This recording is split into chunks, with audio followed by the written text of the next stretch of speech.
تیری رحمتوں کا دریا سرے عام چل رہا ہے مجھے بھی۔ بسم اللہ الرحمن الرحیم۔ دوستو السلام علیکم ورحمۃ اللہ وبرکاتہ۔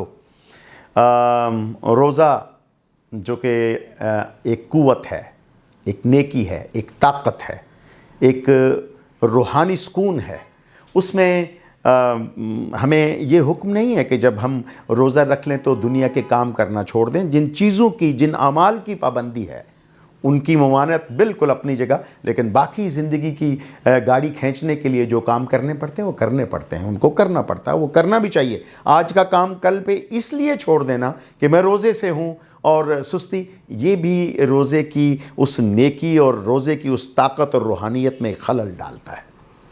ہم خریداری کرتے ہیں رمضان المبارک کے مہینے میں، جو لینے والا ہوتا ہے، خریدنے والا، اور جو بیچنے والا، ان دونوں کے کچھ حقوق اور کچھ فرائض ہیں، ان دونوں کی کچھ ذمہ داریاں ہیں۔ اور وہ ذمہ داریاں کیا ہیں؟ میں اور آپ جب خریداری کے لیے بازار میں جاتے ہیں تو گھر سے ہم سوچ کے جاتے ہیں کہ ہر سامان جو بندہ بیچنے والا ہے نا، وہ آگے سے ڈاکو ہے، منافع خور ہے، وہ ذخیرہ اندوز ہے، اور اس کو میں اپنے موڈ سے، اپنے مزاج سے، اپنی ہوشیاری اور چالاکی سے اس کی پرائس میں پکڑ کروں گا اور اس کو کہوں گا کہ تم یہ زیادتی کر رہے ہو، میں ایسے لے کے جاؤں گا۔ یہ بالکل ہمارے اس میں ہوتا ہے۔ روز کے معاملات میں ہم برائی یا نیگیٹیوٹی کا زیادہ تذکرہ کرتے ہیں، نیکی کا تذکرہ کم کرتے ہیں۔ اگر کوئی دکاندار برا ہے یا بدنیت ہے یا بد مزاج ہے تو بھائی کیا اچھے لوگ دکانداری نہیں کرتے؟ یا دکانداروں میں اچھے لوگ نہیں ہیں؟ کیا ریڑھی اور ٹھیلے والے جو لوگ ہیں ان میں اچھے انسانی قدروں والے اور ویلیوز والے لوگ نہیں ہیں؟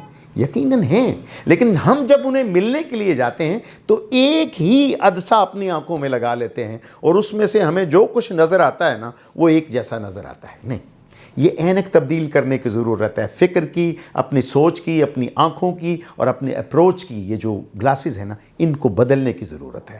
چاہیے خریداری کیجئے، اس سے بات چیت کیجئے، بیچنے والا آپ کے ساتھ یہ ضرور ذہن میں رکھے کہ یہ رمضان المبارک کا مہینہ ہے اور یہ اللہ کی کا مہمان ہے جو میرے پاس آیا ہے۔ میں دیتے وقت نہ تو اسے گندا اور چھانٹی کا مال دوں، نہ اس کو میں پرائس زیادہ کر کے اس کو بیچوں، بلکہ میں اپنے اللہ کی رضا اور اس کی خوشنودی کے لیے جو بات بھی اس کے ساتھ طے کروں یا جو سودا اس کو دوں یا جو پرائس لوں، اس میں اپنے ذہن میں رکھوں کہ مجھے اپنے مالک کے ہاں جواب دینا پڑے گا۔ اور یہ صرف رمضان مبارک کا معاملہ نہیں ہے، یہ روزمرہ ہر روز 365 دنوں کا معاملہ ہے۔ لیکن چلیے مان لیتے ہیں کہ ہم رمضان سے شروع کرتے ہیں کہ اس کی برکات میں ہماری تربیت شروع ہو جائے۔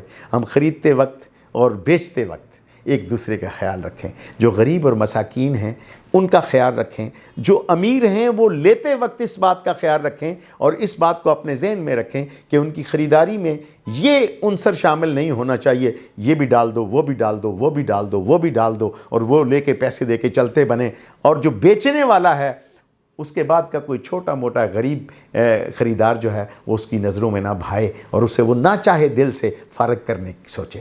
ایسا مت کیجئے، بلکہ اگر آپ کو اللہ نے دیا ہے اور آپ کسی ٹھیلے سے، کسی ریڑھی سے، کسی دکان سے، کسی پھٹے والے سے، کسی جگہ سے بھی کوئی چیز خرید رہے ہیں تو خریدتے وقت اس کو سارا کچھ دینے کے بعد اس کو ضرور بتائیے، بھائی مجھے اللہ نے دیا، میں نے خرید لیا۔ یار جو لوگ آپ کے پاس غریب آتے ہیں نا، جو چھوٹے طبقے سے مزدور، جو محنت کش آتے ہیں نا، ان کو دیتے وقت تھوڑی سی خدا خوفی اور اپنا منافع تھوڑا کم کر لینا، تاکہ اللہ تیرے اس رزق میں برکت دے۔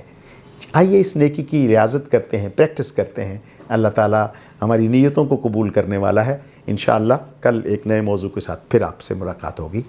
اللہ حافظ۔ السلام علیکم ورحمۃ اللہ وبرکاتہ۔